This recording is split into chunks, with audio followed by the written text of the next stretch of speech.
오늘 말씀은 마가복음 7장 31절에서 37절까지 말씀입니다. 우리 한 목소리를 봉독하겠습니다. 시작. 예수께서 다시 두로 지방에서 나와 시돈을 지나고 데가볼리 지방을 통과하여 갈릴리 호수에 이르시매 사람들이 귀먹고 말 거두는 자를 데리고 예수께 나와 안수하여 주시기를 간구하거늘 예수께서 그 사람을 따라드리고 무리를 떠나사 손가락을 그의 양 위에 넣고 침을 뱉어 그의 혀에 손을 대시며 하늘 우러러 탄식하시며 그에게 이르시되 내가 따라하시니 이는 열매라는 뜻이라. 그의 귀가 열리고 혀가 맺힌 것이 있고 풀려 말이 임명하여졌더라. 예수께서 그들을 경고하사 아무에게도 이르지 말라 하시되 경고하실수록 그들이 더욱 널리 전파하니 사람들이 심히 놀라이르되 그가 모든 것을 잘하였도다. 못 듣는 사람도 듣게 하고 말 못하는 사람도 말하게 한다. 아멘. 모두 자리에 앉으시기 바랍니다. 제가 기도하겠습니다. 사랑과 은혜가 풍성하신 하나님 감사합니다. 하나님, 죄악되고 더럽고 추악하며 연약한 저는 온전히 십자가 뒤에 가려 주옵시고 거룩한 주님만 말씀하여 주옵소서. 저희 모두가 듣겠나이다. 예수 그리스도 이름으로 기도드립니다. 아멘. 자, 오늘 말씀으로는 마가복음 7장을 이제 마치게 됩니다. 마가복음 7장의 시작은 그 부정에 대한 주제에서 시작이 됩니다. 7장 앞부분에 보게 되면 예수님의 제자들이 손을 물에 담그는 그런 재래적 행위를 하지 않음으로 인해서 그 장로들의 유전을 따르지 않는다는 이유로 바리새인과 서기관들이 비난하는 것에서 문제가 촉발이 됩니다. 당시 유대인과 바리새인들이 가장 가증하게 생각하고 가장 역겹게 보며 가장 더럽고 가장 부정한 것으로 본 것이 바로 이방인들이었습니다. 이들을 향한 그런 마음이 만들어낸 것이 바로 장로들의 유전이고 율법주의적 형태인데, 이것이 하나의 일종의 폭력과도 같아서 말과 행동과 그들의 감정들이 그대로 이렇게 드러나게 되어 있습니다. 그런데 사실 유대인과 바리새인들이야말로 얼마나 모순된 존재인지를 성경은 우리에게 잘 알려주고 계십니다. 특히 예수님께서는 이를 향해서 10계명, 그 5계명을 통해서 부모 공경에 대한 내용을 통해서 그들이 하나님의 말씀을 믿음으로 순종하기보다는 오히려 자신의 욕심을 감추고 자신의 그 조건에 유리하도록 고르반이라는 희한한 법칙을 만들어서 겉으로는 선하지만 속으로는 악한 행동을 날마다 일삼는 것을 보게 됩니다. 예수님은 유대인들의 거짓된 그 선함에 대해서 그들의 속에 있는 더러움과 외식을 한꺼번에 드러내고 어떻게 보면 이제 속된 말로 까발리는 그런 방식을 택하신 것입니다. 부정한 것은 이방인들이 아니라 바로 너희 유대인들, 바리새인들, 서기관들, 말씀을 알고 있다라는 바로 너희들이다 라고 성경은 말씀하고 계시는 것이죠. 예수님께서는 가장 선하다 여기는 유대인들 자신들의 그 고정관념을 완전히 무너뜨리는 그런 내용이 있는 것입니다. 마태복음 7장 3절에서 5절에 보면 어찌하여 형제들의 눈에 있는 티는 보고 내 눈 속에 있는 들보를 깨닫지 못하느냐, 이렇게 예수님께서 유대인들에 향해서 이렇게 말씀하시죠. 보라, 내 눈에 들보가 있는데 어찌하여 형제에게 말하기를 나로 내 손에 있는 티를 빼게 해라, 이렇게 얘기를 하는 건지 알 수가 없구나, 이렇게 얘기를 하시고 계시죠. 난 깨끗하다, 넌 더럽다. 난 맞고 넌 틀리다. 난 선하지만 넌 악하구나. 나는 선을 분별할 능력이 있지만 너는 선을 분별할 능력조차 없는 무식쟁이다 라고 하는 그 모든 그런 인간의 그런 행동은 결국 태초부터 우리에게 주신 하나님의 귀한 언약을 깨고 선악을 알게 하는 실과를 먹어 스스로가 선악을 분별하려고 하는 인간의 욕망에서 나온 것임을 우리는 잘 알고 있는 것입니다. 인류의 역사는 모두 자신의 죄를 남에게 덮어 씌우려고 하고 또 자신이 최고선이라는 그 기준으로 살아가는 것이 바로 계속되는 우리들의 악재인 것입니다. 자신에게 처한 모든 악재와 그 책임을 남에게 뒤집어 씌우고 자신이 깨끗하다고 주장하는 일관되고 흐트러짐 없는 그러한 주장과 계속되는 모습이 바로 인류의 역사라고 해도 과언이 아닌 것입니다. 작년 5월달 혹시 기억나시는지 모르겠습니다. 미네소타 주에서 흑인이 죽음을 맞이하게 되고 그것으로 인해서 인종 갈등의 큰 이슈를 갖게 되었습니다. 이로 인해서 흑인 탄압이라는 큰 이슈를 낳게 되었고 미국 전역에 얼마나 큰 어떤 고통과 피해가 있었는지 모릅니다. 하지만 1년이 지난 이 시점에 여러 사실들이 드러나 그 일들로 인해서 후폭풍이 고스란히 우리에게 전해지고 있는 것이 사실입니다. 당시 강제로 제압당한 희생자였던 조지 플로이드 역시 영웅이라고 떠받들어졌는데 사실은 그는 마약과 강도짓으로 그 전과가 구범이 넘는 그런 상태였고 그리고 당시 잡힐 당시도 역시 오랜 동안 마약을 복용하고 있어서 이 후두와 이 식도 부분에 있어서 심각한 건강상 문제로 인해서 일반 비마약 복용자의 제압으로는 죽을 수 없는 그런 상태에서 그의 그러한 그 마약 복용으로 인한 그런 결과라는 것을 알게 됩니다. 물론 여전히 경찰의 강제 진압에 대해서는 아직도 판가름해야 될 여러 난제들이 있긴 하지만 그것으로 촉발된 여러 가지 편견과 거짓에 얼룩진 그런 미국 전역에 있는 상태는 상당히 많은 그런 편견에 의한 커다란 그 실패된 그리고 큰 손해를 본 그런 상황이라는 것을 우리는 잘 알고 있습니다. 당시 BLM 그 시위와 미국을 정의구현해 보겠다는 많은 사람들이 일어났지만 그들이 대부분이 상점을 털고 거리에 폭력이 난무했고 불이 탔고 미국 곳곳에서 수많은 어려움들이 있었습니다. 순수한 시위라기보다는 기회를 엿봐서 상점을 털고 공공기관을 파손하는 일련의 그런 정의구현의 그런 이름하에 버젓이 저질러진 그 폭력적인 그런 사태는 우리가 보기에도 상당히 편견에 가깝다고 볼 수밖에 없는 그런 상황이었습니다. 아무 잘못된 것이 없는 그런 한인 델리 가게가 그 가게가 털리고 불이 나서 상점에 있는 일용직 하고 있던 한인 학생이 폭력으로 희생됐던 일도 있었고요. 그리고 약한 자들이 거리에 다니다가 BLM 폭동에 의해서 희생양이 됐던 것도 우리는 잘 알고 있습니다. 1992년 LA 폭동 때 한인들의 상가가 급습되어 수많은 어려움들이 있었던 그 사례가 재현될까봐 한인들 사이에 많은 적지 않은 공포가 있었다고 합니다. 모두 백인들의 책임이고 그들의 악마성에 대해 비난하는 미국 사회 전체의 여론들이 들끓었지만 실제로 한인들의 생활 속에서는 백인들보다 흑인들로 인한 인종차별과 고통이 더 직접적으로 많다는 것도 통계 자료에 나와 있습니다. 과거에 미국에서 자행된 흑인 차별 못지않게 오늘날 흑인들이 아시안계, 특별히 그 아시안계 중에서 가장 연약하다고 하는 한인들에 대한 무차별적인 폭행과 그런 악순환들이 일어남을 우리는 많이 알고 있습니다. 그리고 한인과 또 한국인들 안에서도 또 다른 인종들에 대한 악행이 자행되는 어두운 인면도 우리는 어렵지 않게 접하게 됩니다. 이러한 모든 인간 사회에 나오는 그런 굴레들, 이런 것들은 한마디로 말해서 나는 옳고 저들은 틀리다라는 그러한 생각들로 쌓여있는 죄의 결과가 아닌가 생각이 됩니다.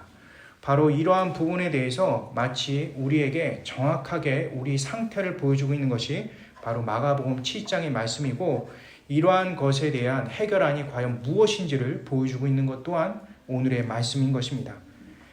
7장을 마무리 지으면서 인간의 부정에 대해서 최종적으로 예수님께서 어떤 방법으로 바꿔주시는지를 그리고 그 거룩함을 보여주시기 위한 것이 바로 오늘의 말씀의 핵심이라고 할 수 있는 것입니다. 오늘 말씀에 큰 이슈가 있습니다. 바로 예수님이 침 뱉는 행동이신 것이죠. 2000년 전에 그와 같은 행동이 당시 어떠한 것으로 대중들에게 비춰질지 정확히 알 수 없지만 적어도 오늘날에는 굉장히 혐오스러운 모습인 것은 사실입니다. 왜 예수님께서 그와 같은 방법을 취하셨는지에 대해서 많은 학자들이 고민이 많습니다. 예수님께서 침을 뱉어 고치시는 장면은 복음서에 총 3번이 나옵니다. 오늘 말씀이 나오고요. 다음 장인 8장에도 한 번 더 나오고요. 그 다음에 요한복음 9장 6절에도 나옵니다. 요한복음 9장 6절은 그래도 그나마 좀 이해를 좀 해보려고 할 수 있습니다. 예를 들면 직접 침을 뱉지 않고 흙과 이겨서 눈에 바르기 위해서 침을 뱉는 장면이니까 그런 장면이 있을 수 있다. 이렇게 볼 수 있지만 오늘 장면과 이 8장에 있는 장면은 직접 그 얼굴에다 대고 침을 뱉는 장면이기 때문에 상당히 불쾌하고 또 혐오스러운 그런 행동인 것은 사실인 것입니다. 따라서 오늘 말씀은 이 부분에 대해서 제대로 풀지 못한다면 우리는 이 말씀이 예수님의 거룩함과 상당히 상치되고 그리고 예수님의 사랑이 많으심과 상당히 거리감이 있는 그러한 치유 방법이라는 것을 생각해 보지 않을 수가 없는 것입니다. 말씀의 진의를 알 때 이 부분이 완전히 풀리게 되는데 오늘 말씀은 바로 이 부분에 대해서 명확히 다루고 있는 것입니다. 저의 해석이 아니고 또 저의 개인의 뜻이 아닌 오직 하나님의 말씀이 되어 여러분과 저에게 은혜가 되길 진심으로 이 말씀을 풀어가는 과정 속에서 은혜가 되길 소원합니다. 오늘 말씀은 결코 쉽지 않습니다. 그래서 각 말씀 안에 힌트들을 던져놓으려고 합니다. 특별히 오늘 말씀의 핵심이 된다는 33절에서 35절에 나오는 내용들은 힌트만을 먼저 잔뜩 던져드리고요. 마지막 부분에서 말씀을 풀어내려고 합니다. 한국의 은어 중에서 떡밥이라고 합니다. 영화나 아니면 드라마나 이런 것들 보면 뭔가 이렇게 나올 것 같은 또는 주인공이 특이한 행동들을 하는데 그것이 결과적으로 어떤 내용과 연관이 되어 있는 그런 행동인 것이죠. 그런 것처럼 오늘 말씀도 떡밥을 제가 던져드리고요. 마지막에 떡밥을 회수하려고 합니다. 이걸 가리켜서 오늘날에는 이스터 에그라고도 한다고 하죠. 우리 부활절에 하는 그런 것처럼 어떤 게임이나 어떤 영화나 드라마 같은데 이스터 에그를 심어놓고 그것을 나중에 까봄을 통해서 전체 스토리의 커다란 줄기들을 보게 되는 것이죠. 한번 이 부분으로 이 방식으로 한번 말씀을 보도록 하겠습니다. 그럼 먼저 마가복음 7장 31절과 32절 우리 한 목소리를 읽어보도록 하겠습니다. 시작. 예수께서 다시 두로 지방에서 나와 시돈을 지나고 데가볼리 지방을 통과하여 갈릴리 호수에 이르시니 사람들이 기먹고 말 걷는 자를 데리고 예수께 나와 용서하여 주시기를 간구하거늘. 예수님의 경로는 아주 매우 이례적입니다. 지난주 말씀을 통해서 두로에 있는 수로보니게 여인의 딸을 고치신 후에 오늘 말씀해 보니까 시돈 다시 위로 올라갑니다. 그 위로 올라가고 나서 그 올라가는데 걸리는 그 거리가 25km, 마일로 따지면 15마일 정도 걸어 올라가는 것이죠. 그 15마일 정도 걸어 올라가면 걸을 때 15마일이면 보통 몇 시간 정도 걸릴까요? 어떻게 걷느냐에 따라 좀 다르긴 하겠죠. 천천히 걷거나 쉬거나 그렇게 쭉 올라가셔서 그 다음에 어떻게 경로를 이동하시냐면 동쪽에 있는 해안 근방에 짧은 길을 놔두시고 반대편 시계 반대 방향으로 우회전하십니다. 대략적으로 100km 내지는 60에서 70마일, 많게는 80마일에 이르는 그 거리를 쭉 시계 방향으로 돌아서 갈릴리 호수에까지 도달하는 그런 장면입니다. 이 장면은 사실 성경학자들이나 아니면 고대 지리학자들에게도 상당히 힘든 행보라고 할 수가 있는 것이죠. 이건 말도 안 된다 이렇게 얘기를 하고 마가가 이 지역의 이름을 잘 몰라서 잘못 적었을 것이다 이런 얘기까지 하는데요. 그렇지 않죠. 우리가 이 말씀을 제대로 읽어본다면 예수님의 의도를 크게 어렵지 않게 우리는 살펴볼 수가 있습니다. 7장부터 예수님께서 유대 지역을 넘어 그 유대 근방에 있는 이방인 지역을 이동하시는 예수님의 의도가 나옵니다. 이것은 지난주 말씀을 통해서 이미 수로보니게 여인의 딸을 그 이방인을 고쳐주는 장면을 통해서 보여주고 계시는 것이죠. 더 이상 예수님께서 이방 사역은 유대 율법적인 생각과 장로들의 유전에 의해서 제한받지 않음을 증명해주고 있는 내용이죠. 이러한 행보를 통해서 이방인 지역 역시 예수님의 생명과 복음이 마땅히 전해져야만 할 것을 보여주고 있는 것입니다. 예수님이 가신 그 여정 속에 등장하는 데가볼리가 나오죠. 데가볼리, 그 다음에 갈릴리 바다 동쪽, 남동쪽 지역이 나옵니다. 이것은 뭐 이방인들의 동맹 지역이고 잘 발달된 곳이죠.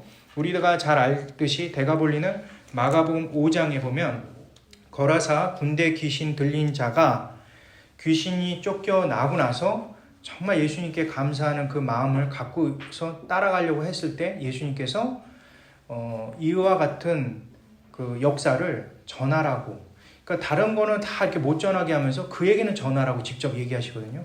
그래서 그것을 통해서 그가 데가볼리에 상당히 많은 사람으로 하여금 예수님의 이름을 드높였던 그런 사건이 있었습니다.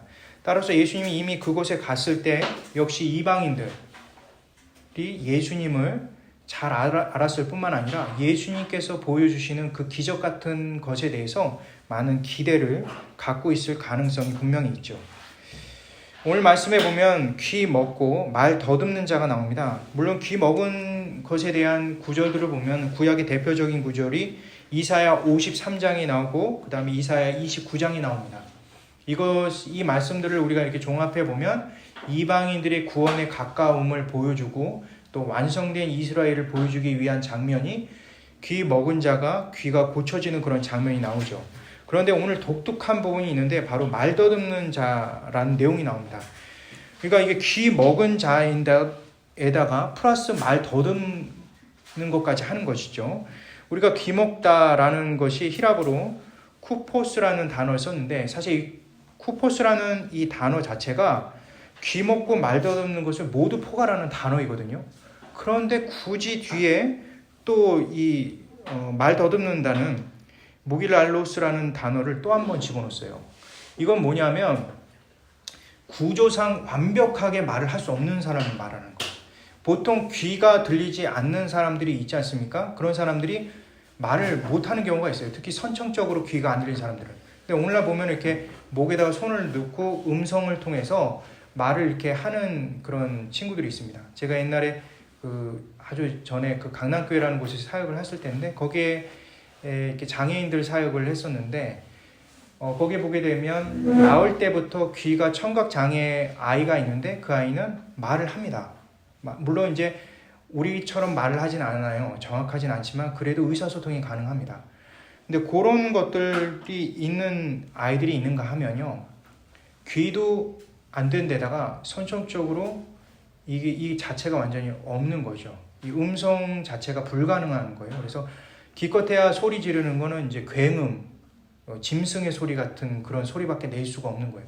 구조상 불가능한 그런 장애를 갖고 있는 거죠. 여기 나오는 무길랄로스라는 이 말 더듬는다는 것은 단순히 말 더듬는 걸 말하는 게 아니라 짐승의 소리를 내다라는 의미가 그 안에 담겨 있는 것입니다. 그런데 이 신약에 있는 특히 이 말이 선천적으로 말을 할 수 없는 것이 낳게 된다라는 구절은 복음서에 딱 여기 한 군데밖에 기적이 나오질 않아요. 그리고 이 무길랄로스라는 이 단어가 쓰여 있는 것은 70인역의 이제 구약의 성경이 히브리어로 되어 있잖아요. 이것을 70인역으로 히라브로 번역했는데 유일하게 이 단어가 쓰여 있는 구약의 구절은 이사야 53장 4절에서 6절 뿐입니다. 우리 한 목소리로 한번 읽어보도록 할게요. 이사야 35장 4절에서 6절입니다. 시작. 겁내는 자들에게 이르기를 부스여라 두려워하지 말라. 보라 너희 하나님이 오사 보복하시며 갚아주실 것이라. 하나님이 오사 너희를 구하시리라 하라. 그때 맹인의 눈이 밝을 것이며 못 듣는 사람의 귀가 열릴 것이며 그때 저는 자는 사슴같이 뛸 것이며 말 못하는 자의 혀는 노래하리니 이는 광야에서 물이 솟겠고 사막에서 시내가 끓을 것입니다. 아멘. 이 이사야 말씀이 사실 마지막 때 보복의 날이라고 하지만 이게 메시아가 이 땅에 오심에 대한 내용이죠. 예수님께서 등장하는 것을 의미하는 것입니다. 예수님이 오시면 맹인이 눈이 밝아지고 못 듣는 자가 귀가 열리고 말 못하는 자의 혀가 찬양을 하게 됩니다. 하나님을 찬양하는 그런 장면이 나오죠. 굉장히 기적적인 일들이 나오는 것이죠. 오직 여기에만 말 못하는 자가 노래한다라는 여기에 있는 이 말 못하는 자가 바로 무길랄로스라는 단어입니다. 그러니까 신구약 전체에 딱 두 군데가 있는데 하나는 여기에 있는 이사야 35장에 있는 여기에 있는 단어이고 또 하나는 바로 마가복음 오늘 7장에 있는 이 말씀에만 나오는 말 더듬는 자, 즉 말 못하는 자를 의미하는 단어가 나온다는 것이죠. 의미가 있겠죠, 분명히. 이렇게 듣지도 또 말하지도 못한 이 구강 구조 자체가 불가능한 이 사람에게 여러 사람들이 끌고 옵니다. 누가 끌고 온지는 정확하게 나오진 않아요. 이 성경을 보게 되면요. 하지만 사실 우리도 잘 알듯이 눈이 안 보이거나 안증뱅이거나 걷지 못하거나 이럴 경우에는 친구들이 끌고 올 수 있는데 여기는 눈은 보이고 다리는 성하다라는 것을 알 수 있는데 친구들이 끌고 올 정도면 이 사람이 얼마나 심각한지를 우리가 예상해 볼 수가 있는 것이죠. 어떻게 보면 이 사람은 굉장히 어떻게 보면 그 장애로 인해서 심각하고 암울하고 또 소망과 희망조차 없는 사람임을 단적으로 보여주기 위한 방법으로서 이 방법을 성경에는 기술되어 있는 것을 보게 됩니다. 자, 33절에서 35절 우리 한 목소리로 읽어보도록 하겠습니다. 이 부분이 상당히 괴이한 그런 내용이기 때문에 우리가 생각을 하면서 자세히 한번 읽어보도록 하겠습니다. 시작. 예수께서 사람을 딸을 드리고 무리를 떠나사 손가락을 그의 양귀에 넣고 침을 뱉어 그의 혀에 손을 대시며 하늘을 불러서 탄식하시며 그에게 이르시되 에바다 하시니 이는 열리라는 뜻이라. 그의 귀가 열리. 계속 읽어주시겠습니까? 그의 귀가 열리고 혀가 맺힌 것이 곧 풀어 말이 명하여졌더라. 예, 이게 이제 오늘 말씀의 핵심이자 가장 어려운 대목입니다. 제가 서두에도 말씀드렸듯이 33절과 35절 말씀을 지금 다 풀진 않겠습니다. 하지만 이렇게 떡밥 던지듯이 이스터에그를 심어 놓듯이 여러분과 저가 한번 이렇게 풀어가는 과정이라 생각을 하시고 중요한 의문하는 부분을 하나 둘씩 한번 찾아보면서 말씀을 살펴보도록 하겠습니다. 우리가 먼저 이 말씀을 생각할 때 가장 중요한 것이 이것이 마지막 7장의 마지막 부분이라는 것이고 동시에 이것이 7장의 전체적인 주제의 핵심적인 부분이라는 것을 이해를 하시면서 말씀을 보시면 좀 더 떡밥에 대해서 잘 이렇게 회수할 수 있고 그것의 의미를 우리가 생각해 볼 수 있다고 생각이 됩니다. 이 33절에 예수님께서 무리를 떼어내시고 이 장애인만 따로 데리고 홀로 고치시는 그런 장면이 나오죠. 그런데 예수님께서 이 사람을 고치시는 모습이 너무나 괴이합니다. 총 3가지 괴이한 것이 있는데요. 먼저 첫 번째로 본 것은 바로 예수님의 괴이한 행동에서 바로 침을 뱉는 그런 장면입니다. 33절에 침을 뱉는 이 장면이 나오는데 그런데 이 장면에서 예수님께서 어디에다가 침을 뱉었는지가 나오질 않아요. 사실은 정확하게 표기되어 있지 않습니다. 귀 언저리에다가 침을 뱉었는지 아니면 손가락에 귀를 넣었는데 다시 손가락을 빼서 침을 뱉고 다시 귀에다가 침을 뱉은 걸 넣었는지 그건 알 수가 없습니다. 그리고 또 손가락에 침을 뱉은 건지 아니면 나중에 혀에 손을 댈 때 그게 침이 묻은 건지 그건 알 수가 없어요. 하지만 이 침을 뱉다라는 것이 위아래의 모든 것들을 다 수식을 받는다고 생각해 볼 때 귀에다 대고 직접적으로 침을 뱉는 행동도 하셨고 동시에 혀에다가도 직접적으로 침을 뱉는 행동도 하셨을 가능성이 굉장히 높습니다. 따라서 이 침 뱉는 이 행동은 모르겠습니다. 그 장애인이 시각장애인이 아니기 때문에 그것을 분명히 보았겠죠. 그리고 이 침 뱉는 행동 그리고 그 문지르는 행동은 사실 굉장히 역겨운 그런 행동 아니겠습니까? 그런데 더 역겨운 것을 말씀드리자면 이것은 레위기 15장의 부정한 행동이라는 것을 이미 성경에서는 나온다는 것이요. 타액이 부정적일 뿐만 아니라 그것이 전염성이 있다는 것이 그 레위기 15장에 나온 내용입니다. 그 증거로 사무엘상 21장 13절에 보면 광기를 표현할 때 침을 흘리는 장면으로 그것이 부정적인 것으로 나오고요. 그리고 미친 사람의 그런 표상으로서 침을 질질 흘리는 것, 마치 광견병에 걸린 그 개가 침을 흘리는 모습과 굉장히 유사하게 그려지고 있습니다. 우리도 뭐 잘 알듯이 다윗이 자기 목숨 살고자 미친 척할 때 그 침을 막 질질 흘리면서 하는 거, 그런 장면들을 우리가 생각해 볼 수가 있는 것이죠. 이사야 40장 8절에는 이 침이라는 것은 아주 무가치한 것으로 나옵니다.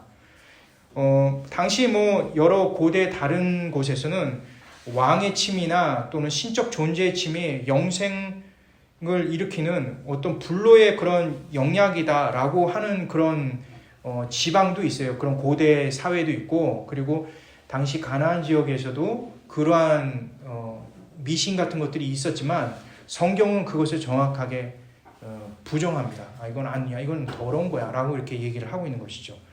그런데 이 더러운 것을 예수님께서 하신다. 이건 정말 성경의 그런 부정한 것을 따르기 때문에 아마 바리새인과 유대인과 서기관들이 봤다면 아마 놀랄 놀자의 그런 행동을 지금 예수님께서 하시고 계시는 것이죠. 둘째로 우리가 볼 수 있는 것은 예수님의 괴이한 행동에 대한 탄식의 부분입니다. 예수님께서 이렇게 탄식하는 장면이 나옵니다. 그러니까 하늘을 우러러서 34절에 보면 하늘을 우러러 탄식하신다라고 이렇게 나오죠. 어떻게 보면 한글 성경에 보면 그 장애인을 애처로하시고 슬픈 기색으로 한숨 쉬시는구나 이렇게 생각을 할 수가 있습니다. 이걸 마치 요한복음 11장에 나오는 나사로를 그러니까 이제 죽었다라는 얘기를 듣고 하늘을 우러러 북받치는 그런 마음으로 기도하는 그 예수님의 모습과 연상시켜서 이렇게 얘기하는 분들이 있는데 완전히 다릅니다. 여기서 탄식하다, 한숨 쉬다는 단어는 히랍어로 스테나조라는 단어를 사용했어요. 문장에서 스테나조라는 단어를 사용했을 때는요, 보통 고대 문헌에 따르면 주술적인 용어입니다. 다시 말해서 마술에 쓰이는 취임새와 비슷한 것이죠. 마술적 행위를 속에서 가슴에 나오는 울분을 이렇게 광음같이 내어 뱉음으로 인해서 신비로움을 자아내기 위한 당시 마술사들이 흔히 쓰는 방법이라는 것입니다. 이것도 굉장히 그 유대인과 바리새인과 당시 그 서기관들이 있었다면 정말 너무나 부정스러운 그런 모습이 되겠죠. 정말 그 오해 살만한 괴이한 행동을 연속적으로 예수님께서 보여주고 계십니다. 마지막 세 번째는 바로 열려라라는 에바다라는 단어입니다. 예수님께서 귀먹고 말 못하는 자에게 명령하신 단어이죠. 이 단어는 히라버 단어가 아니라 아람어입니다. 이 아람어는 당시 유대 지역 주변에 이방인들이 특히 주로 사용하는 언어이죠. 물론 이제 당시 유대인들도 사용하긴 했지만 보통은 유대 주변에 가까이에 있는 이방인들을 공격할 때 또 그런 아람어를 가지고 이제 욕지거리를 하거나 그런 식으로 해서 아람어를 약간 천시 여기거나 또는 이방인들을 천시 여기는 것과 같이 함께 짝을 이루고 사용했던 것들이 많습니다. 신약 전체가 사실 히라버로 되어 있습니다. 히라버, 헬라어라고도 하죠. 이 히라버인데 유독 이곳에는 아람어를 사용했습니다. 이 아람어는 히라버로 다시 재해석해서 열려라라고 친절하게 설명되어 있긴 하지만 아람어인 에바다를 사용했다는 거, 이거는 참 독특한 것이죠. 이 아람어에 있는 그 에바다는요, 그 문법적으로 에트펠이라는 명령법을 썼습니다. 근데 이 단어를 사용하는 것은 굉장히 독특하고 희한한 것입니다. 예수님께서 말씀이 전체가 히라버로 쓰여져 있는데 여기만 이걸 썼어요. 근데 만약에 예수님의 말씀을 권위 있게 만들려고 한다면 예수님이 어떤 단어를 히브리어로 사용하고 그것을 히라버로 번역을 한다면 예수님이 구약의 말씀을 받아서 권위 있게 사용하구나 이렇게 생각할 수 있는데 여기서는 아람어를 썼다고 하는 거죠. 많은 사람들은 또 이렇게 주장을 합니다. 그 당시에 이방인들을 위한 마가복음이기 때문에 아람어를 썼을 것이다 라고 얘기를 합니다. 근데 그건 또 틀린 말이죠. 왜냐하면 당시 이방인들의 대부분은 히라버를 사용했어요. 그러니까 많은 사람들이 헬라어 히라버를 사용했고 유독 그 유대 지역의 그 유대인들 주역에 있는 그 이방인들만 이 아람어를 사용했다는 거죠. 소수의 아람어를 들을 수 있는 사람을 위해서 에바다라는 단어를 사용했다는 것은 말이 안 됩니다. 그러니까 그 안에 분명히 숨은 의도가 있다는 것이죠. 이런 괴이한 예수님의 세 가지 행동의 결과가 결국 이 35절의 그 분명하게 고침으로 마감이 됩니다. 여기서 쓰인 그 분명히 하였다라는 것이 속박에서 벗어나다라는 의미도 품고 있습니다. 그러니까 완전히 자유케 되다 이렇게 얘기합니다. 그러니까 완벽하게 치료됐다라는 것을 의미하는 것이죠. 그러니까 공교롭게도 괴이한 그러한 행동들로 인해서 그러니까 치유되는 그런 장면들이 일반적인 예수님의 치유 기적과는 너무나 패턴 자체가 다르기 때문에 상당히 어렵게 우리가 다가올 수가 있는 부분이죠. 그렇다면 마가복음 7장 36절에서 37절 말씀을 풀어내면서 이 괴이한 내용에 대해서 우리가 이 말씀을 토대로 지혜롭게 정리해 보도록 하겠습니다.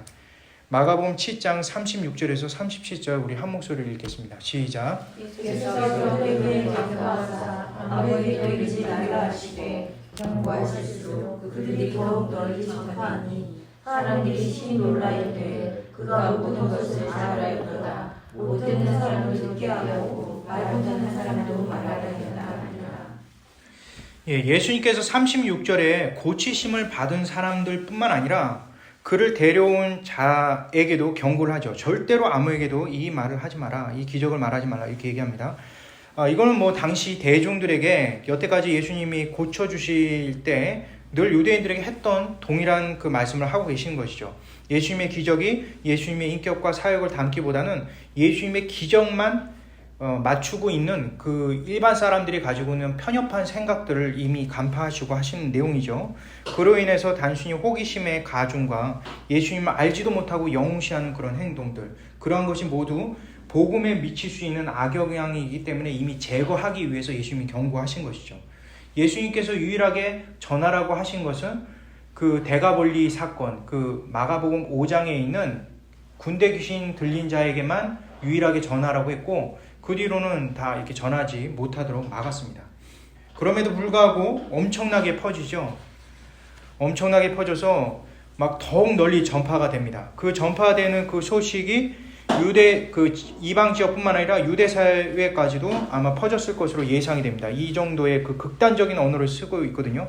36절에 보면 더욱 널리 전파하다, 더욱 널리.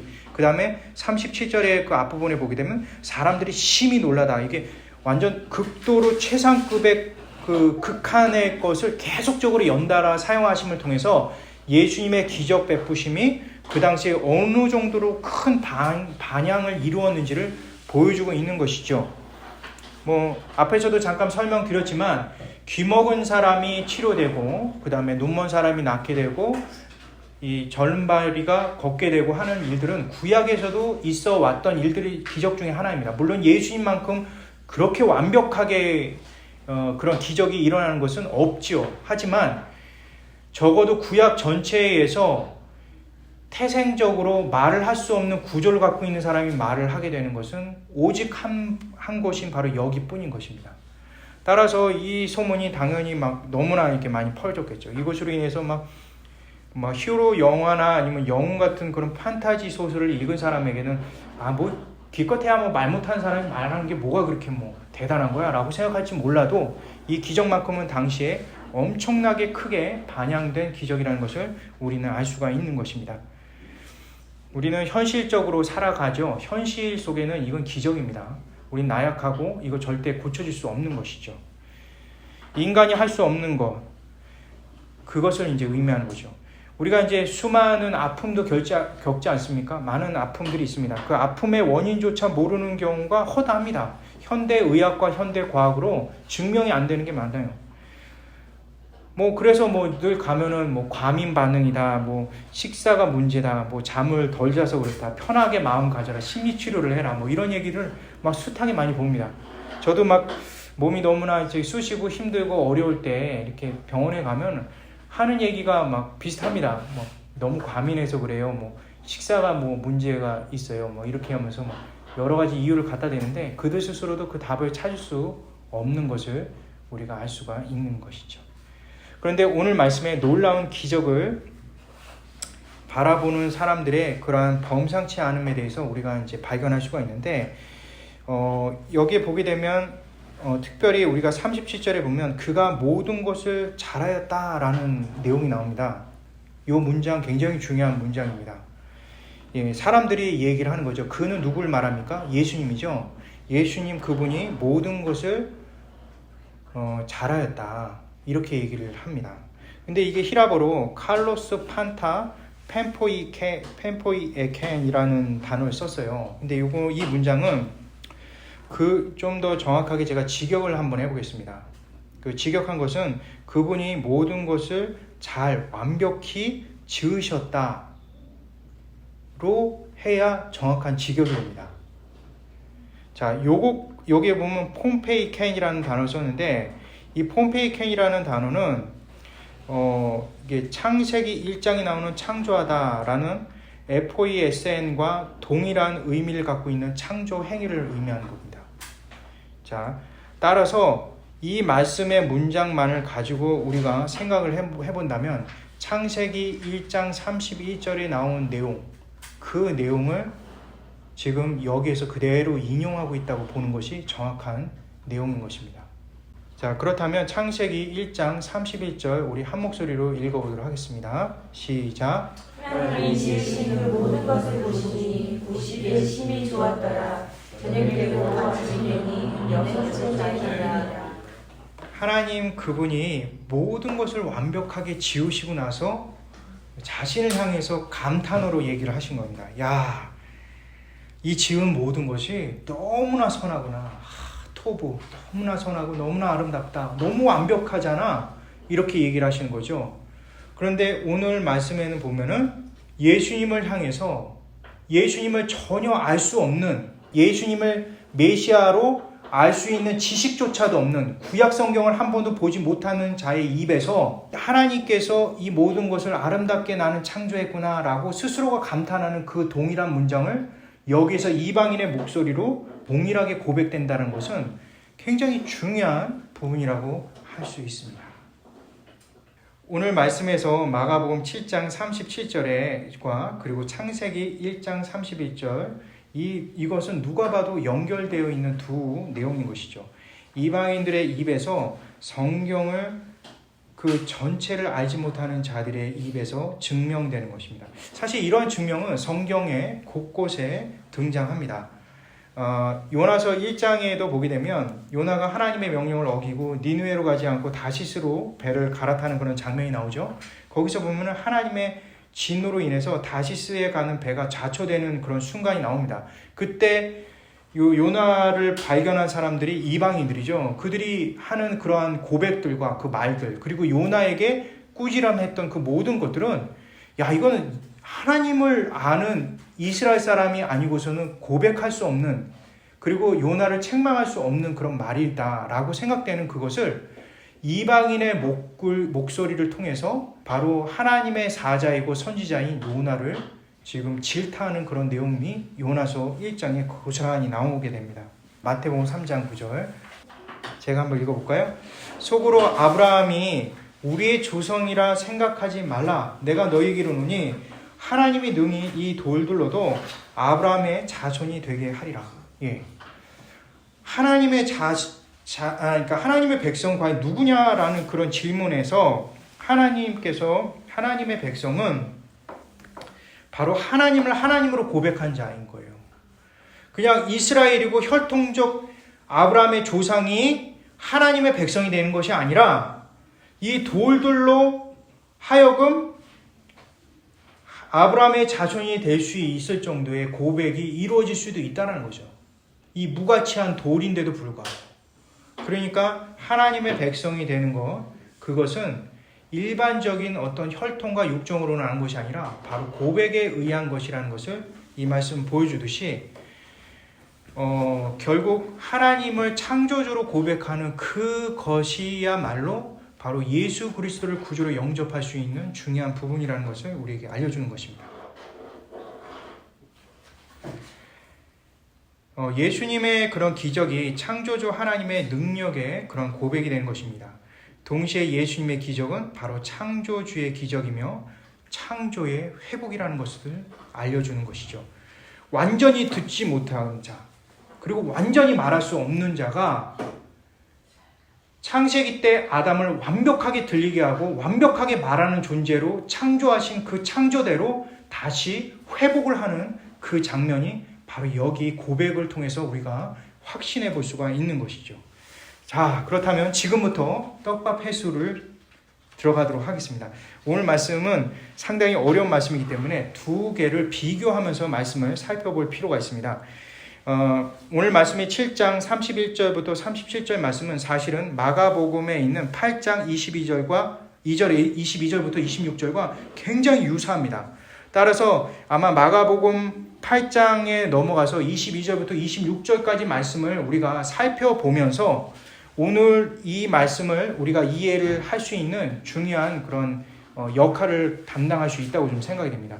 마가복음 8장에 나갔을 때 제가 좀 더 정확하게 나누겠지만 이 마가복음 8장 22절에서 26절 침으로 시각장애인의 눈을 고치는 장면이 나옵니다. 예, 여기도 침으로 고치죠. 근데 이 두 개의 그 단락을 비교하면 너무나 비슷한 것들이 많아요. 예를 들면은 처음에 어떤 배경이 나오고 또 예수님께서 무리로부터 온 사람을 따로 떼갖고 그를 치료하는 장면이 나오고 하는 그런 모든 순서들이 7장 31절과 37절에 나오는 이 단락과 8장 22절에서 26절까지 나오는 이 단락이 데칼코마니처럼 딱 두 개가 이렇게 붙여지는 그런 모습인 것입니다. 따라서 예수님의 그러한 치유에는 반드시 메시지가 있다는 것을 우리가 기억해 봐야만 합니다. 우리가 잘 이해할 수 없는 그런 내용들이 있는데요. 그것들은 대부분 메시지와 연결되어 있습니다. 예수님께서는 마가복음 5장부터 시작해서 예수님이 제자들을 마가복음 5장에 세우잖아요. 그때부터 시작해서 6장이군요. 6장입니다. 6장에서부터 세우고 후부터는 모두 제자들에게 주기 위한 메시지로 모든 기적을 다 포커스를 맞춰버립니다. 따라서 모든 기적은 다 예수님께서 제자들에게 하시고 싶고 오늘날에 우리에게 하시고 싶은 그런 메시지를 계속적으로 그 기적 안에 이렇게 숨겨 집어넣으시는 것이죠. 물론 그 전에 있는 기적들도 예수님께서 우리에게 하시고 싶은 말씀들이 있기 때문에 보여주고 있는 기적들이지만 이 부분에 대해서는 좀 더 정확하게 그 제자들을 향한 예수님의 그런 말씀들이라는 것을 알 수가 있는 것이죠. 참 독특하게 8장에 있는 소경 고침에 대해서는 두 번을 걸쳐서 연달아서 고치는 장면이 나옵니다. 예수님이 한 번도 그런 적 없거든요. 예수님이 한 번에 완치시키는 일은 수없이 많이 해봤지만 한 번도 이렇게 고치고 나서 야, 눈 떠봐, 눈 보여? 이렇게 얘기를 하시고 나서 잘 안 보이는데요. 이런 결과를 보신 적이 한 번도 없어요. 근데 유독 여기는 두 번에 걸쳐서 고치신다는 거죠. 이건 무엇을 의미하느냐? 사실 8장 앞부분에 있는 내용을 받기 위한 겁니다. 8장 22절부터 25절까지 말씀을 우리 한 목소리로 한번 읽어보도록 하겠습니다. 시작. 벳세다의 이름에 사람들이 맹인 한 사람을 데리고 예수께 나와 숨기시기를 구하거늘 예수께서 맹인의 손을 붙잡으시고 마을 밖으로 데리고 나가사 은혜심을 베푸시며 그에게 안수하시고 무엇이 보이느냐 하시니 쳐다보며 이르되 사람들이 보이나이다. 나무 같은 것들이 걸어가는 것을 보느니라 하면 이에 그 눈에 다시 안수하심에 그가 주목하여 보더니 나아서 모든 것을 밝히 보는지라. 아멘.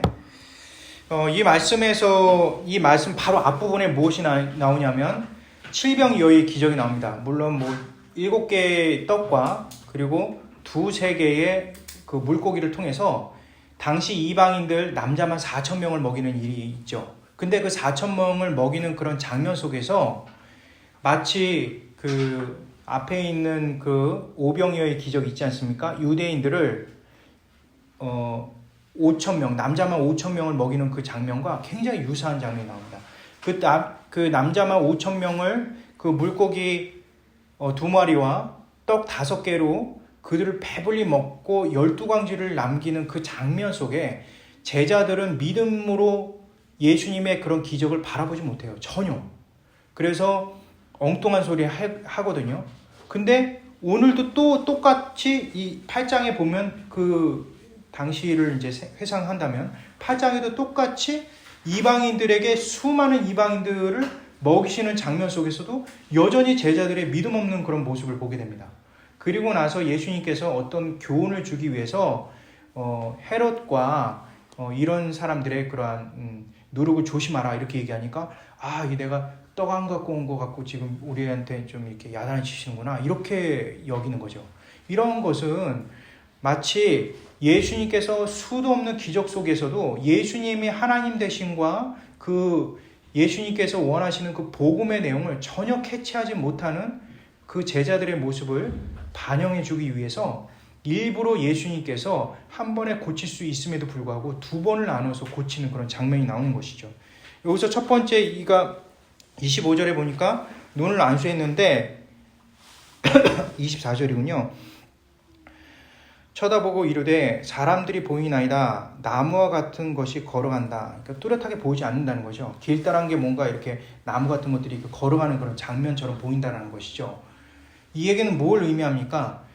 정확한 사물을 분간을 할 수가 없는 거예요. 예수님을 알긴 알겠고 예수님을 따르긴 따르는데 예수님이 주시는 복음의 참 의미를 전혀 모르고 있는 이들의 모습을 이렇게 이 기적 속에서 인용해서 보여주고 있는 것입니다. 그렇다면 이 8장이 그러한 제자들에 대한 메시지라고 한다면 역시 오늘 말씀도 어떤 대상을 향한 메시지가 아니냐라는 것이 정확한 기적을 향한 우리의 제대로 된 해석이 될 수가 있는 것이죠. 7장은 전체적으로 누구에 대한 메시지입니까? 누구에게 책망을 하기 위한 메시지죠. 바로 바리새인과 유대인들을 향한 책망의 메시지죠. 따라서 침을 뱉고 이렇게 고치시는 그 장면 역시도 바로 유대인과 바리새인들을 책망하기 위한 방법인 것입니다. 제가 자료를 드렸습니다. 자료를 드렸죠. 그 자료에 참고해 보시게 되면 33절에서 34절에 나오는 것이 인크로지오, 즉 대구법이 사용되어 있습니다. A와 A와 B와 B-A- 이렇게 되어 있죠. 여기 33절에 보게 되면 예수님께서 손가락으로 귀에 손을 넣는 장면이 나오죠. 이걸 33절에 A로 봤고요. 33절에 침을 뱉고 그 혀를 만지는 장면을 B라고 제가 이제 분리를 해놨습니다. 그 다음에 34절에 보게 되면 하늘 우러러 탄식하는 그런 장면이 B-가 되고요. 그 다음에 마지막 34절은 에바다 열려라 하는 예수님의 말씀이 A-가 되는 것이죠. 그러면 A와 A-가 서로 연결되어 있고 B와 B-가 서로 연결되어 있다는 것을 우리가 알 수가 있는 것이죠.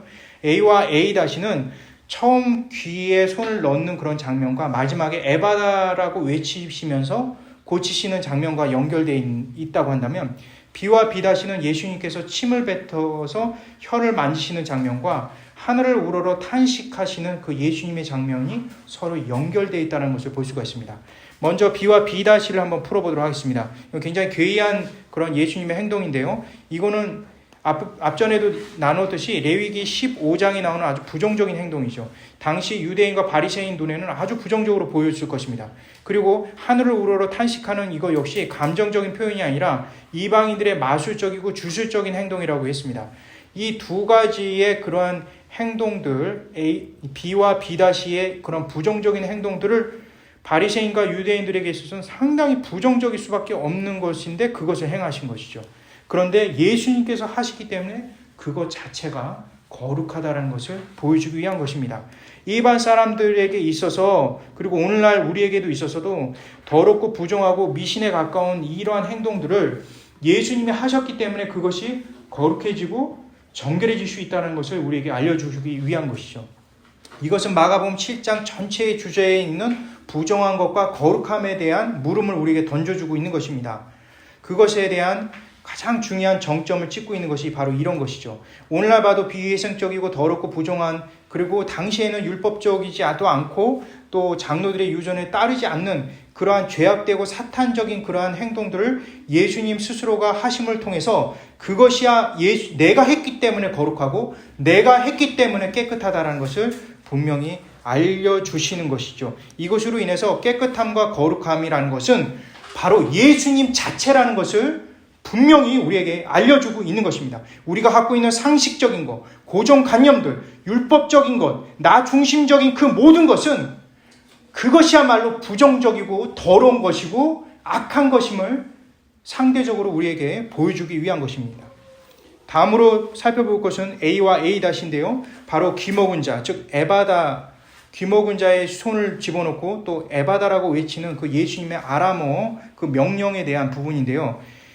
이 부분에 대해서 우리가 잘 알아야 될 것은 귀먹은 자들을 가리켜서 우리는 청각 장애인이라고만 생각할 수 있습니다. 하지만 당시에는요, 이 청각 장애인이라고 생각하는 이 행동들, 귀에다 손을 이렇게 얹는 그 행동은 당시 이스라엘 사람들이 그 주변에 있는 이방인들에게 약간 그 비아냥거리면서 그들을 천시하는 모션 중에 하나였습니다. 그래서 뭐 이렇게 귀에다 손을 넣고 이렇게 하면은 저놈은 하나님 말씀 들을 수 없는 놈, 지옥의 불쏘시개, 이렇게 이제 하는 아주 격화시키는 하나의 모션인 것이죠. 근데 그 모션을 지금 예수님께서 하시고 계시는 거예요. 그래서 하나님 말씀을 들을 수 없는 부정적인 이방인들을 표현할 때 쓰는 이 표현 방법이 바로 나중에 보면은 A-에 보면 바로 아람어에 열리다라는 것과 연관되어 있음을 우리는 알 수가 있는 것이죠. 아람어라는 것 자체가 천시 여겨지고 그것을 사용하는 자체의 그 이방인들은 불쏘시기에 불과하다라고 여기는 그 자들인데 그들에게 열려라라고 아람어로 얘기를 하심으로 인해서 하나님의 예수 그리스도의 말씀은 그것이 그들의 방언이든 그들의 언어이든 상관없이 예수님이 하시게 되면 그것이 능력이 된다는 것을 또 한 번 보여주고 있는 것이죠. 그러면서 동시에 우리에게 알려주신 것이 무엇입니까? 이방인이나 유대인이나 하나님의 말씀에 귀 기울일 수 있고 들을 수 있는 귀가 있는 것은 예수 그리스도에 의해서 은혜로 인칭받은 자라는 것을 보여주고 있는 것입니다. 마가복음 7장 37절에 그래서 마지막으로 사람들이 이런 고백을 하죠. 사람들이 심히 놀라 이르되 그가 모든 것을 잘하였도다. 제가 창세기 1장 31절 말씀을 인용해서 말씀드렸습니다. 결국 이들의 고백처럼 이러한 이방인들과 유대인들을 갈라놓았던 혈통과 민족성을 완전히 깨버리고 예수 그리스도를 고백한 모든 사람이 하나님의 백성이 될 수 있으며 그리고 그 고치는 과정 역시 인간의 편협한 선입관에 의해서 주도되는 것이 아니라 예수님께서 하시는 모든 것이 거룩하다라는 그 자체를 보여주시는 것이 바로 창세기 1장 31절에 나오는 것처럼 천지를 창조하시는 그분의 능력을 고스란히 보여주기 위한 그러한 장치인 것입니다. 이것을 통해서 우리는 분명히 알 것은 예수님만이 구원자다. 예수님이 하시는 행동은 모두 다 거룩하고 모두 다 깨끗하다.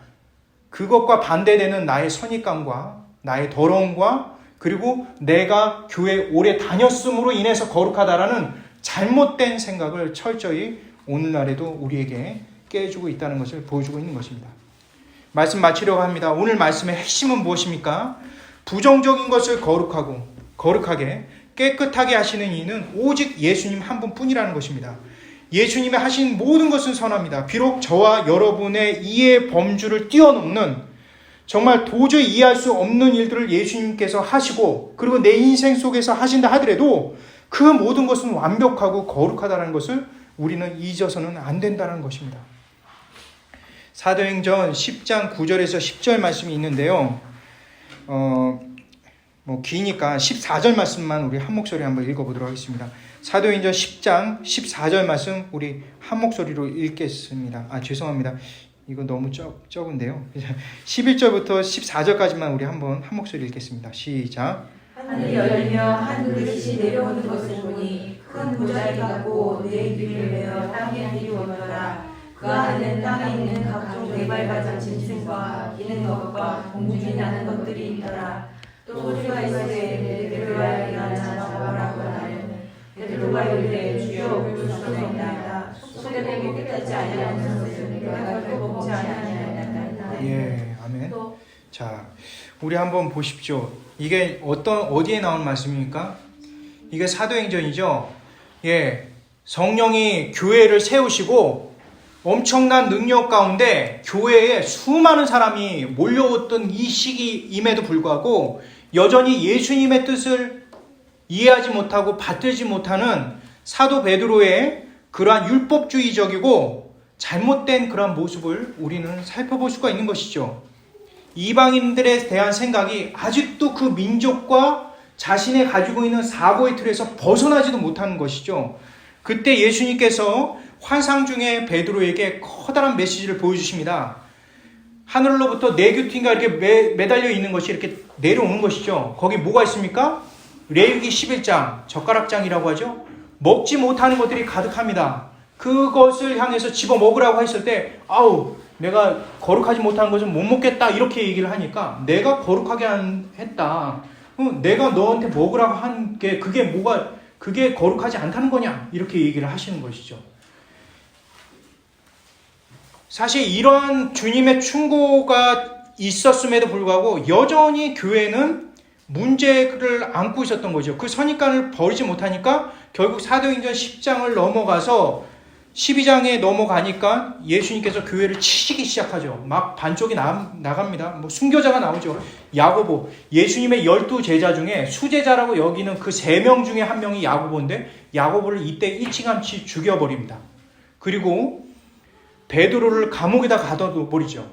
도저히 이거는 있을 수가 없는 일이에요. 하나님의 놀라운 역사와 이에 비하면 너무나 커다란 그런 기둥 같은 그런 사도가 그냥 주님 앞에 가게 되는 거죠. 우리 인생을 돌아보면 우리가 이해할 수 없는 일들이 수많이 많습니다. 그리고 앞으로도 아마 이해할 수 없는 일들이 계속적으로 일어날 거예요. 세상 사람들도 이해 못하지만 믿는 우리들도 우리 인생 속에서 겪게 되는 불행과 어려움과 또 고통과 또 수많은 일들이 우리에게 겪어질 때마다 우리는 우리 생각 안에 가둬놓여 있는 그 예수 그리스도를 늘 생각하는 거죠. 실제로 성경에 있는 예수님을 보지 못하고 우리 생각 속에 있는 예수님을 자꾸 봄으로 인해서 우리는 그 은혜로운 주님의 말씀을 제대로 이해할 수가 없는 범주가 되어버린 것입니다. 우리가 생활하는 동안 수많은 일들이 일어나죠. 걱정거리가 많습니다. 그리고 여러 가지 어려운 상황들이 있어요. 갑자기 무슨 교통사고가 난다든가 또 내가 병약한다든가 아니면 내 자녀가 어떻게 된다든가 수많은 일들이 내재되어 있을 때 우리는 현재는 남이 그렇다면 크게 상관 안 하는데 내게 그것이 있으면 항상 똑같은 얘기를 합니다. 주님, 저 예수님 열심히 믿고 있고 나 예수님 믿고 있는데 내가 왜 이런 일을 당해야만 하죠? 라고 얘기를 하죠. 우리는 여전히 예수님에 대해서 이해할 수 없음에도 불구하고 우리의 선입관으로 자꾸 예수님을 만들어내죠. 그것은 예수님이 아닙니다. 그것은 우리가 만들어낸 우상 예수 그리스도가 되는 것이죠. 성경에 나온 예수님은 우리의 이해를 구하는 것이 아니라 우리의 믿음을 요구합니다. 우리가 믿음으로 임했을 때만이 예수 그리스도가 참 예수 그리스도로 받아들여질 수 있을 뿐만 아니라 우리가 갖고 있는 잘못된 선입관과 그리고 더러운 고집과 아집들이 깨어지는 역사가 일어날 수 있는 것입니다. 시편 73편 25절에서 26절 이렇게 나옵니다. 하늘에는 주 외에 누가 내게 있으리요 땅에서는 주밖에 나의 사모할 자 없나이다. 내 육체와 마음은 쇠잔하나 하나님은 내 마음의 반석이시고 영원한 동기이시다. 사실 이거는 아삽이 시죠. 73편은 정말 이해할 수 없는 아삽의 수많은 얘기들이 있습니다. 어떻게 악한 자가 축복받고 살고 있는지도 이해도 안 되고 또 열심히 사는 내가 오히려 더 괴로워하며 살아가는지 그 부분에 대해서 도저히 주님 앞에 이해할 수 없어서 따져 묻는 것이 시편 73편 내용입니다. 그런데 결과적으로 어떻습니까? 그가 하나님을 알고 그가 제대로 말씀을 알고 그가 예수 그리스도를 알고 나서 나오는 고백은 하늘 위에는 주 외에 누가 내게 있으리요 땅에서는 주 밖에 나의 사모할 자 없나이다. 우리가 예수님을 깨닫는 것은 이해의 범주를 뛰어넘는 믿음이라는 것을 늘 잊지 않고 살아가는 우리 성도님들 됐으면 좋겠습니다. 사랑과 은혜가 풍성하신 하나님 감사합니다.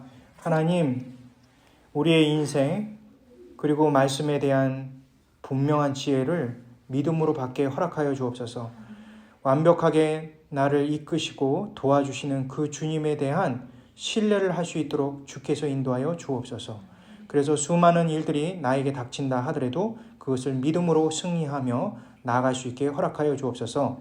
나의 아집과 고집과 선입관이 주님의 지혜를 막지 않도록 주께서 특별한 은혜를 더하여 주옵소서. 예수 그리스도 이름으로 기도드립니다. 아멘.